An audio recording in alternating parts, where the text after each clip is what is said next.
Is there a problem? No, sir. Et bonsoir à tous, aujourd'hui on se retrouve pour une toute nouvelle critique Iron Claw, ou The Iron Claw tout simplement, en VO, avec dans les rôles principaux Zac Efron, Jeremy Allen White, Harris Dickinson, et pour ceux que je connais ça s'arrête là. Et donc dans ce film on va suivre une famille, la famille Von Erich, famille qui a vraiment existé dans le catch. Je ne connaissais rien à cette histoire, mais on va suivre l'histoire de cette fratrie des Von Erich. Donc il y a Kerry, Kevin, Mike et David qui vont vouloir percer dans le catch. Surtout leur père va vouloir que ses fils percent dans le catch et deviennent les champions du monde. Sauf que cette famille est connue pour avoir une malédiction sur eux, enfin c'est ce qu'ils disent, ce qu'ils pensent, et donc il va leur arriver une série de drames. Voilà ce que je peux raconter pour le film. Qu'est-ce que j'en ai pensé? C'est parti. Alors déjà, on peut commencer par Zac Efron. C'est la première fois que je le voyais dans un rôle aussi sérieux. Voilà, parce que... Bon, moi je connais Zac Efron, je le suis pas de près. J'ai dû voir High School Musical quand j'étais petit, et puis... Je crois que c'est tout, hein. Mon pire voisin, je l'ai pas vu du tout. J'ai pas vu ce genre de film. Donc, ouais, franchement, ça fait plaisir de le voir dans un rôle comme ça. Surtout que là, il a bien changé au niveau de la gueule. Et du coup, ça matche parfaitement avec son rôle de catcheur bourré de muscles, etc. Il joue bien le rôle et puis maintenant, il a la gueule pour ça. Après, il y a aussi Jeremy Allen White, qui est très bien et qui vole la vedette à certains moments. Voilà, ça fait plaisir de le voir arriver au cinéma post The Bear, après The Bear, parce que la performance qu'il livre dans The Bear, c'est juste extraordinaire. Extraordinaire, le Golden Globes il le mérite amplement. Le film méritait quand même des nominations aux Oscars, peut-être pour les acteurs, pour la photographie, peut-être pour les costumes, les décors, mais non, le film est totalement snobé des Oscars, voilà, c'est-à-dire qu'il n'a aucune nomination, zéro, le néant, absolument rien, pas de nomination. Alors que Barbie a énormément de nominations. Les décors déjà, genre, comme je vous l'ai dit, ils sont super. On est plongé dans les années 70-80 parce que le film va se passer dans les années 70 jusqu'à passer la frontière des années 80.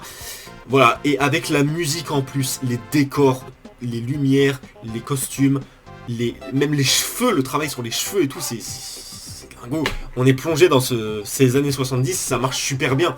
Franchement, l'ambiance est hyper bien retranscrite, même si je l'ai pas connue.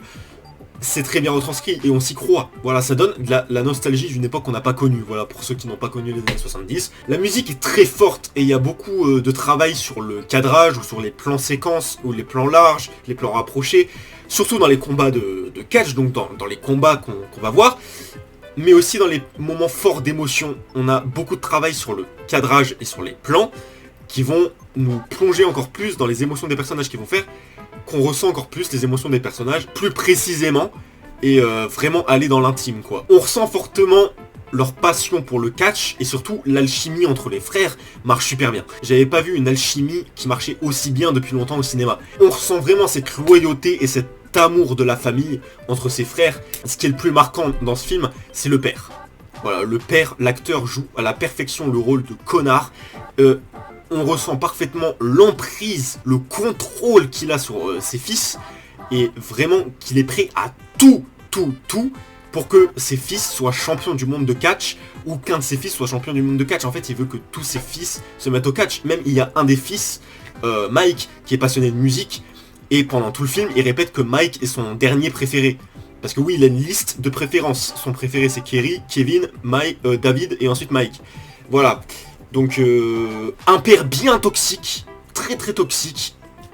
Et il joue à la perfection et on ressent parfaitement cette emprise. Ça amène même à des scènes fortes en émotion où des fois il y a des fils qui vont péter un plomb sur le père, qui vont vraiment perdre le contrôle, le sang-froid, et ça se comprend totalement. Avec un père de merde comme ça, je comprends totalement. Mais on ressent évidemment la passion pour le catch et on le voit aussi énormément dans les scènes de catch.